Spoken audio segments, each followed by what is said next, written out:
Pirates were off last night, and man, after that 6-game losing streak, it was a nice break. Hopefully for the team too.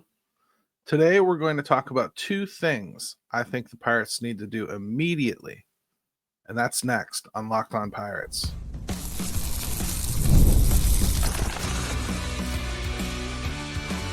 You are Locked On Pirates, your daily Pittsburgh Pirates podcast, part of the Locked On Podcast Network, your team every day.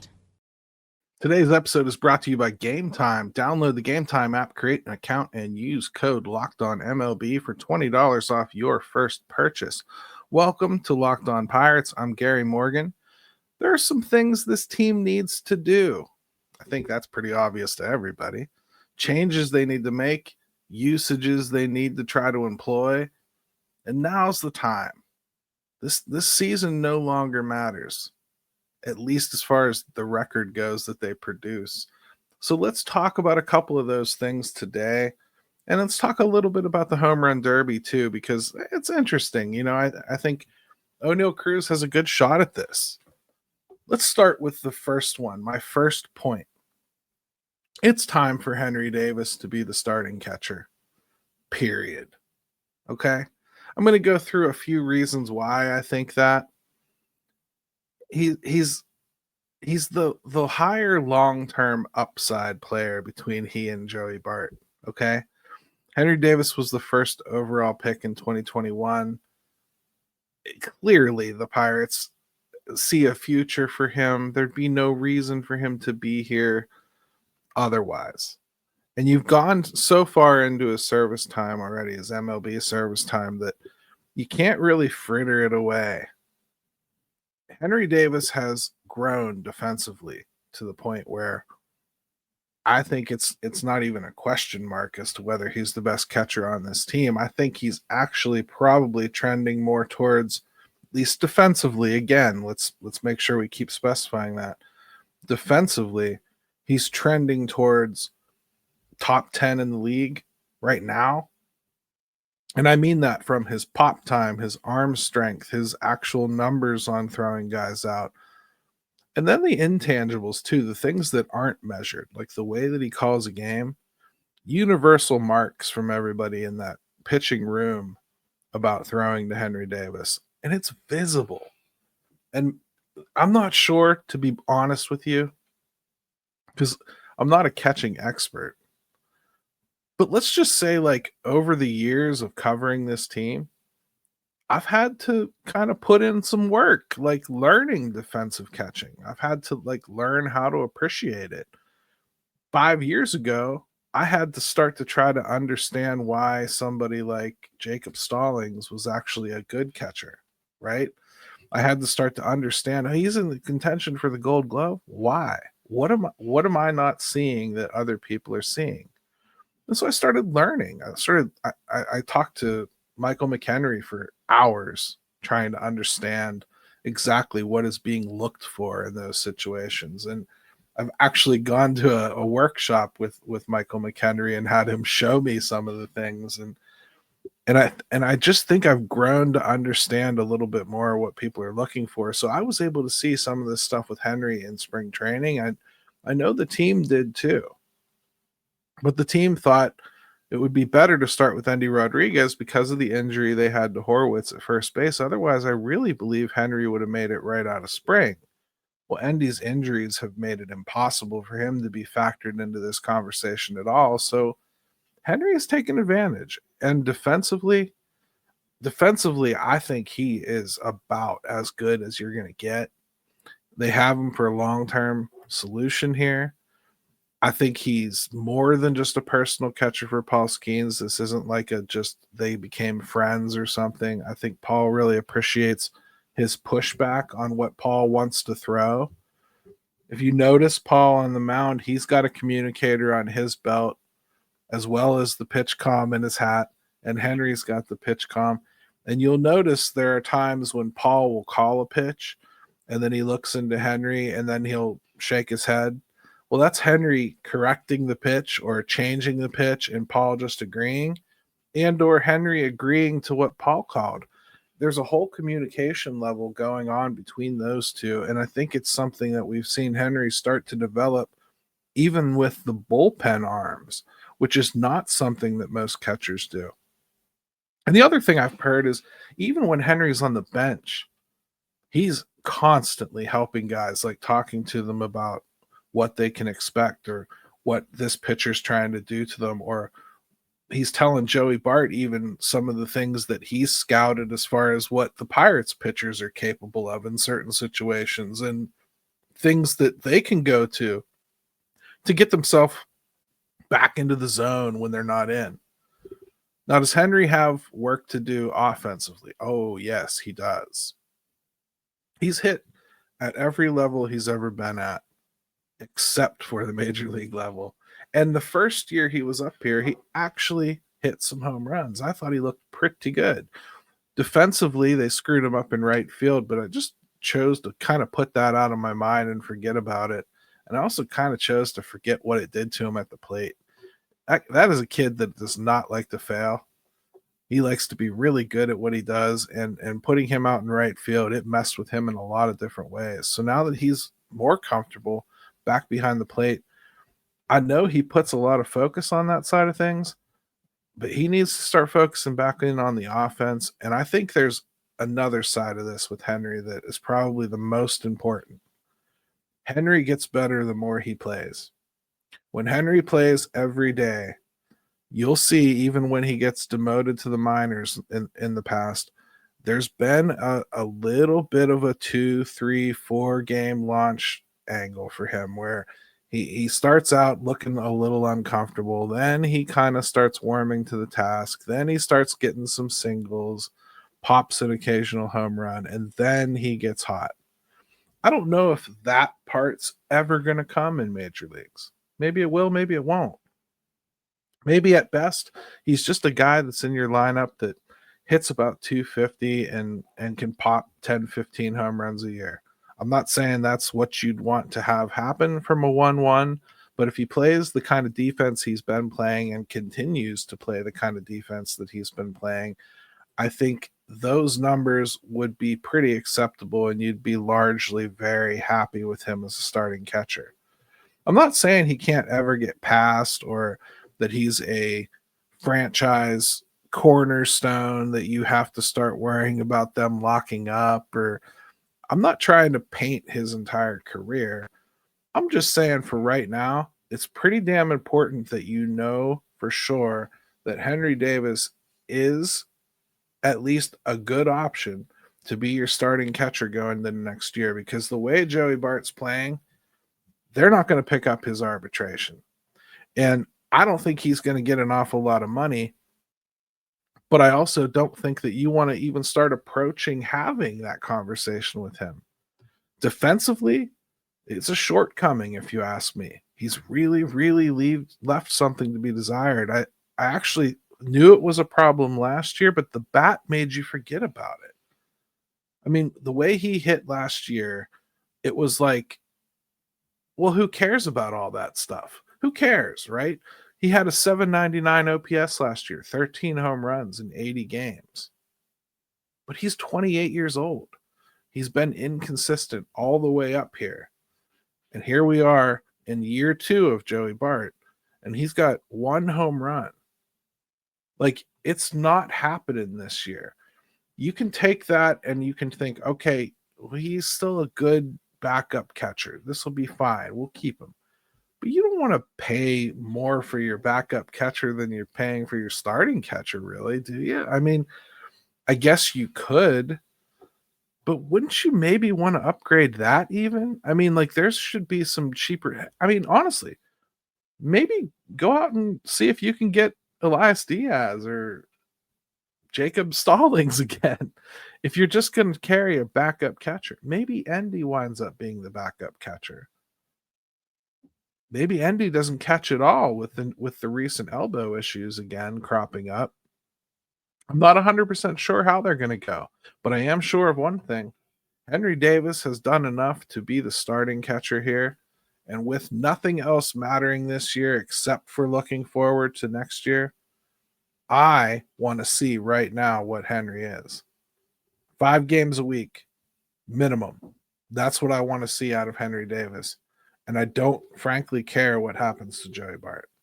I hope he figures it out. I hope he starts hitting home runs. I hope he improves defensively. I hope a lot of things happen with Joey Bart.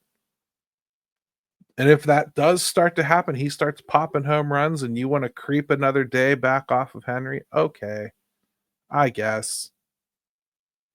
But this year, there's a lot more to be gained from learning what you can learn about Henry Davis than there is seeing if you can win a couple games because Joey Bart hit a couple home runs this year. I think Henry Davis playing every day has an opportunity to hit more home runs than Joey Bart's capable of anyway. He's already got 4, and he's not been playing regularly. It's time to make this change. When we come back, our next big change is on the table. Get the supplies you need from the site made for the skilled trades, Supply House. Whether you're plumbing, HVAC, electrical work, Supply House is the reliable way to order products online. Their easy-to-use website is packed with helpful resources and the latest product info to help you get the job done right. Plus, with a complete inventory of over 200,000 parts from over 400 top brands, you'll find exactly what you need, delivered fast from coast to coast. Join the Trademaster program today at supplyhouse.com/TM and start ordering plumbing, HVAC, and electrical supplies with just a few clicks. Plus, use promo code SH5 for 5% off your first order. That's supplyhouse.com.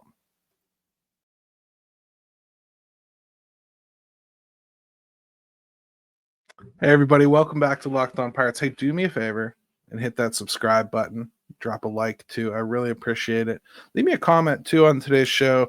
Super interesting reading through the comments from yesterday's show. You guys really crushed it on YouTube, especially. A ton of comments. Facebook as well. Twitter, get in the party. I'm not seeing as much of it on Twitter. Let's do some more interaction there.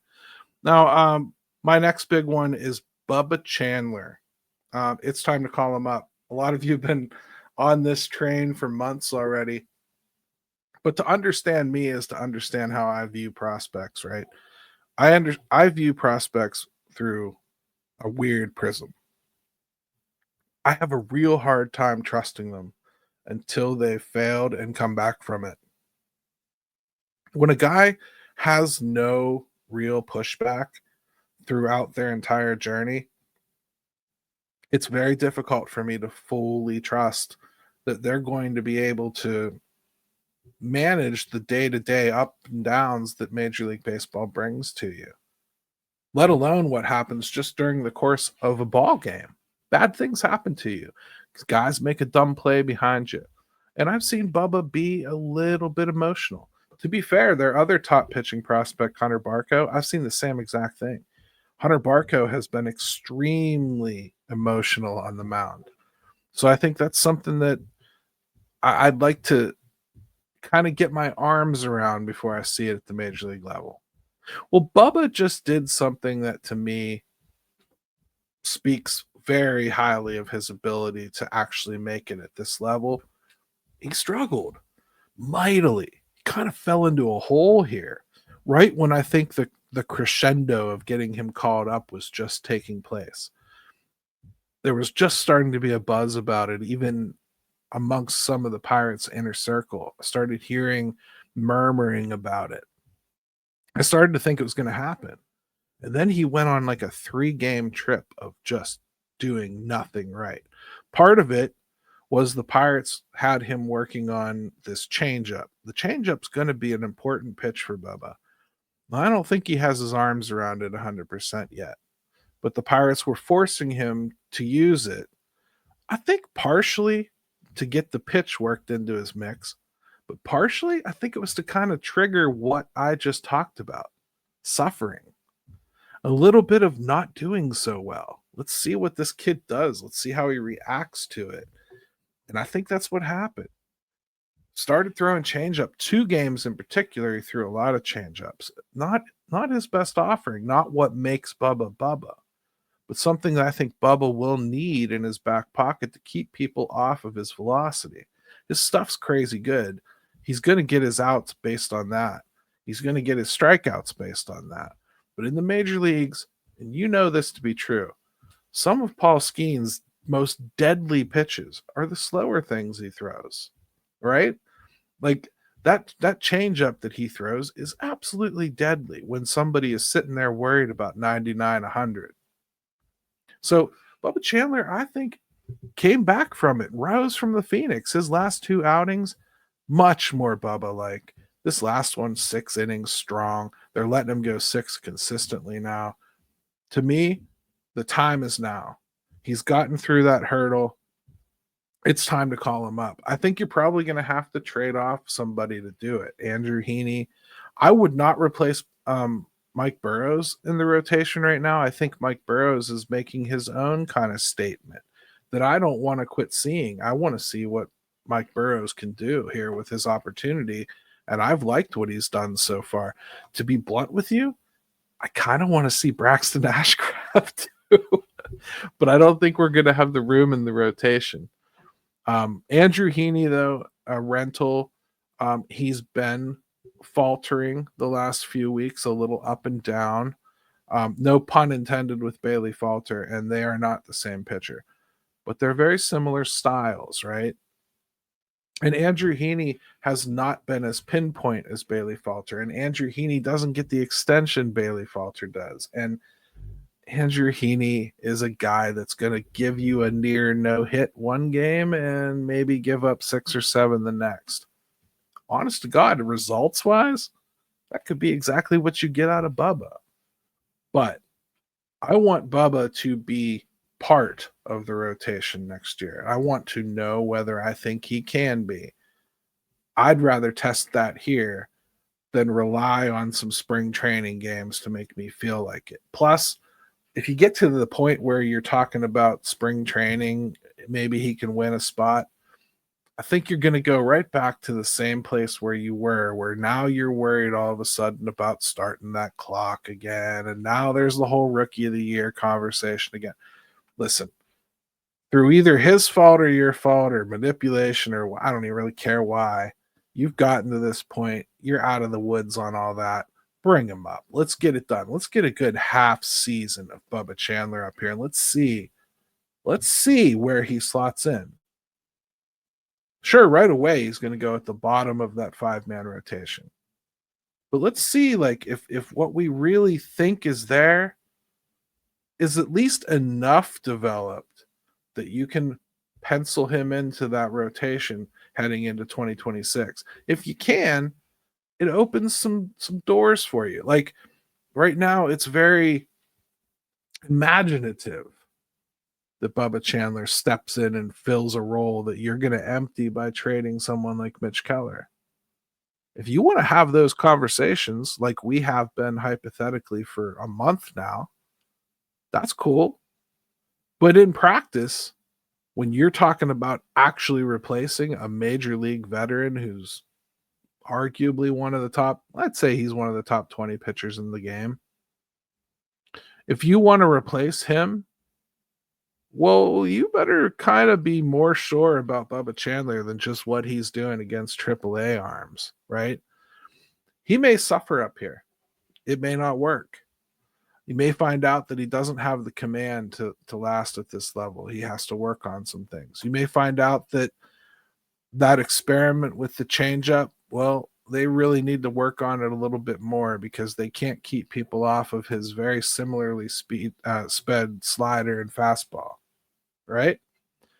You got to have something to slow down those bats. And Bubba's got some other things in his arsenal that he can probably go to as far as bag of tricks goes. But he's only got really the 2 or 3 that he really, really believes in and goes to and trusts and uses. So there's a little bit of evolution that needs to take place, and nothing forces evolution more than coming up to the major leagues where you're facing the best competition in the world. Bubba's done, I think, everything he can do in AAA to show that he's ready. And I think it's time for the Pirates to show him that they're ready too. I don't think that means you have to force an Andrew Heaney trade for something that you don't want, or not be discriminating about what you get back. But let's be honest about what Andrew Heaney is going to bring back. Andrew Heaney is going to bring back a prospect. And I'm not going to put any kind of restrictions on what that prospect is or how close that prospect is, because that's not the way you sell a rental. Okay? If you go in to try to sell a 2005 Honda Civic, it doesn't matter that you need $10,000. You're not going to get it.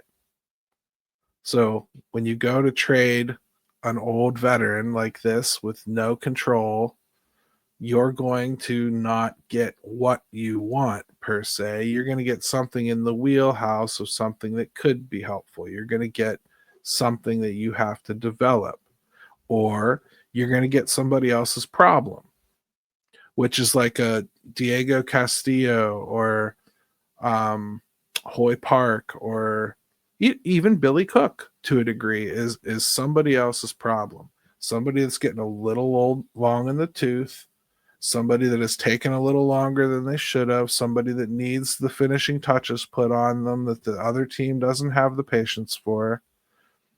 So I think in that case, you probably would rather have a higher talented player at a lower level than taking something along those lines, if you know what I mean. And I only say this because if your expectation is that the team's going to go out and trade all of these rentals and it's going to bring back all these bats that are immediate impacts, that is just not going to happen, my friends. It's not. I would remind you that Nick York was the Boston Red Sox number 6 prospect, and we got him for Quinn Priester. Well, we got him for Quinn Priester because Quinn Priester was a major league starting pitcher who had a little bit of an opportunity to showcase his stuff, a former number 1 pick with 5 years of team control, and the ability to maybe transfer into the bullpen at worst if he didn't work out as a starter. Well, he didn't work out as a starter in Boston, but he's working out as a starter in Milwaukee, where he eventually got dealt to. Point is, if you think Nick York is the type of target that you should have, well, you're right. But Nick York is not somebody that would come back for a rental player, okay? Which means somebody that is literally going to hit free agency next year. You're not getting that. You're not getting that for IKF. You're not getting that for Haney. You're not getting that for Fergus. Nobody. In fact, you might not even get that for David Bednar. You should. Like, I can say, like, Baltimore just traded a back-end reliever who was struggling this year for a Comp B pick. You could see the Pirates maybe considering that a decent deal for an Andrew Heaney. That's why something like that could come together rather quickly here before the draft actually happens next week, because comp picks are movable. That's a good target. It's easier than a lottery ticket. If you think about it, you have full control. But how the Pirates tend to use it is they go and they hunt international pool guys that they didn't manage to get. Like, that's how we got Johnny Severino from Milwaukee a couple of years ago, and he's tearing it up right now in the minors. But Johnny Severino was a guy that the Pirates had interest in signing out of the international draft, missed on him, couldn't get him inked, and then they ended up dealing for him, and they sent, I think it was Jordan Lyles for him. So somebody that, or maybe it was Cody Ponce, might have been Cody Ponce. Either way, they sent somebody that we didn't really care about for a lottery ticket, somebody that you might turn into something. I think you can probably look at something like that for Andrew Heaney, but I kind of got derailed because the point is Bubba Chandler. It's time for Bubba. It's time to get him up here. It's time to start using some of our new toys. 40-man discussion should be had. He's got to be added to the 40-man one way or another. Who goes for him? I think they've got a plethora of guys to pick from. So those are two big moves that I think the Pirates need to make rather immediately. I mean, I would love for them to do it right now on both of those things. Maybe they don't have to formally name Henry the starting catcher, but play him as such.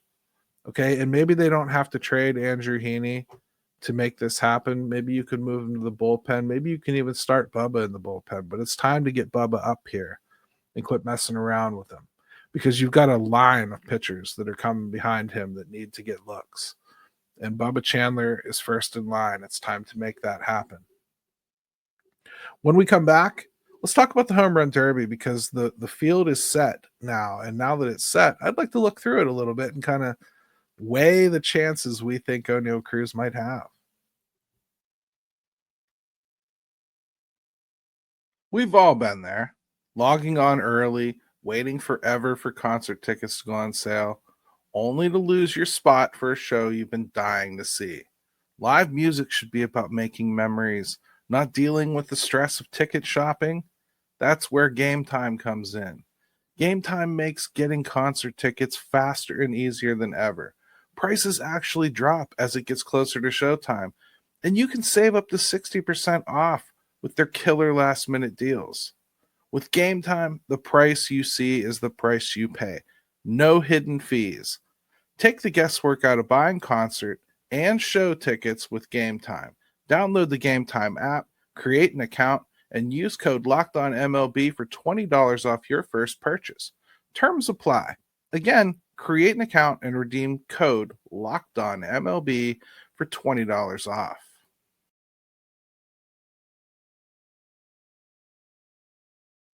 All right, welcome everybody back to Locked On Pirates. Let's talk about the Home Run Derby. I think it's going to be a fun event one way or another. And the field is set. I just think it's an interesting time to go through it and see what we think. So late entry here was Jazz Chisholm. There's Brent Rooker from the A's, Junior Caminero from Tampa Bay, O'Neill Cruz, of course, Byron Buxton. It's news just that he's healthy at the All-Star break, for God's sake, right? James, so no wonder he wants to participate in just about everything he can. If I'm a Twins fan, I'm probably freaking out, because this dude literally is made of glass. He gets hurt all the time, and I'm scared to death if he gets hurt playing in this Home Run Derby for them. James Wood from Washington, big bopper. Cal Raleigh and Ronald Acuna Jr. Ronald Acuna Jr., who's just returned from that injury. So his numbers kind of belie what he is, but we all know what Ronald Acuna Jr. is and the kind of impact he can put on a baseball. So I don't know how they'll set this up, or the brackets or anything. That's probably pretty important as far as figuring out who's going to win and whatnot. But let's just talk about some of these guys. From an average exit velocity standpoint, they're all pretty comparable. I would say O'Neill Cruz is the top of that food chain. His average exit velocity is 96.1. But James Wood's not far behind with 94. And really everybody else is right in that 91, 92 range. So I'd say if it's just about exit velocity, O'Neill Cruz and James Wood should probably have this thing sewn up. But when you're doing a home run derby, I guess you have to talk about average launch angle. Now, this is in game, so that makes a difference, right? And here's where I think this is interesting. Two of the guys that hit the ball the hardest, we just talked about, James Wood and O'Neill Cruz. Well, they both have the lowest average launch angle of all of these. O'Neill Cruz is 8.4. James Wood is 6.2. Like, let me give you an example. Cal Raleigh, the home run leader right now, his average launch angle is 23.7. You know, so he may not hit the ball as hard all the time, but he's hitting it in the right trajectory an awful lot more. Ronald Acuna Jr., for instance, 14.4 is his launch angle typically. Byron Buxton, 18.1. Junior Caminero's down there a little bit with the 10.1. So maybe some of these guys that we traditionally would see as prodigious in this thing, like O'Neill Cruz and James Wood, well, they might have to change kind of what they do and get the ball in the air a little bit more than they typically have. I think it could be interesting. It might actually help O'Neill Cruz maybe when he comes back into the season. This might be something that helps him kind of get his swing right. But he's he's definitely done okay as far as home runs this season. The leader on this list for sure is Cal Raleigh with 33. He's been killer. James Wood has 22. Byron Buxton has 20. Oh no, Cruz really low man on the totem pole here with 15. Ronald Acuna was injured most of the season, so his 9 is there. But Jazz has been injured a lot too, and he's got 17. So Jazz is an interesting addition there. Last minute. They are seeming to find it harder to field this thing, don't they? We talked a little bit about that the other day when we were talking about changing the All-Star game. I think that they do need to consider changing this event, changing the Homerun Derby back to what it used to be, which is basically just where you get a certain number of outs. You get to hit those number of outs. Right now, it's like a how many times can you swing in 2 minutes type thing. And I think you can see how that might injure some people. At this point of the year, too, a lot of guys' legs are tired, their shoulders are tired. And one quick burst like that, believe it or not, it can do some real damage to guys like moving forward. Now, I think O'Neal Cruz is a guy in particular. If he can just kind of in his head realize that he doesn't have to hit the ball 100% to get it out, I think O'Neal Cruz could win this thing with 60 to 75% swings.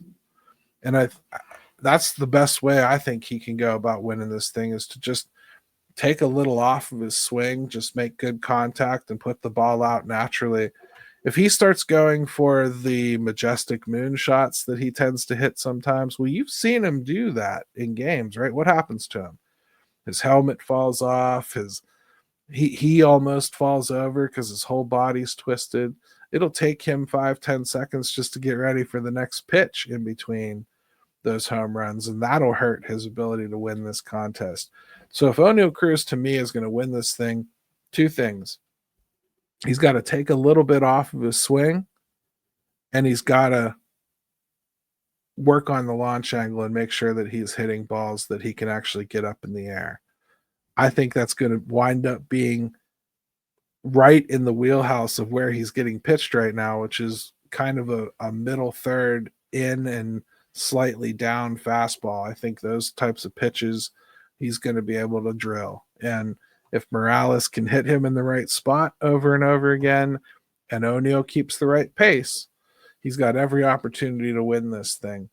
If it's just about brute strength and being able to swing over and over and over and over again, I think you're probably looking at Cal Raleigh, just because his natural swing plane puts balls into that danger zone. And he can hit his home runs from just about anywhere in the zone. The big thing I'd say about Cal Raleigh is sometimes power hitters don't necessarily recognize what their best pitch to hit a home run is on. In game, Cal Raleigh hits high fastballs. In an event like this, I guarantee he's not going to ask for high fastballs to be thrown. I bet he'll ask for fastballs right down the middle to be thrown from his thrower. And that could change things, because a lot of his launch angle is that he's hitting balls guys are intending to get past him up above the zone even. So that's something that we'll have to keep an eye on. But interesting. I'm glad I'm going to probably watch the event. I probably wasn't going to watch the event, so I'm glad O'Neal's in it. It'll be a good time. Monday's episode of Locked On Pirates, we're going to have my buddy Corey Schrader on from Steel City Pirates, and we're going to talk draft. Big time draft show on Monday. Let's get it knocked out. That's all I got for you. I hope you all have a great weekend. Let's go Bucks.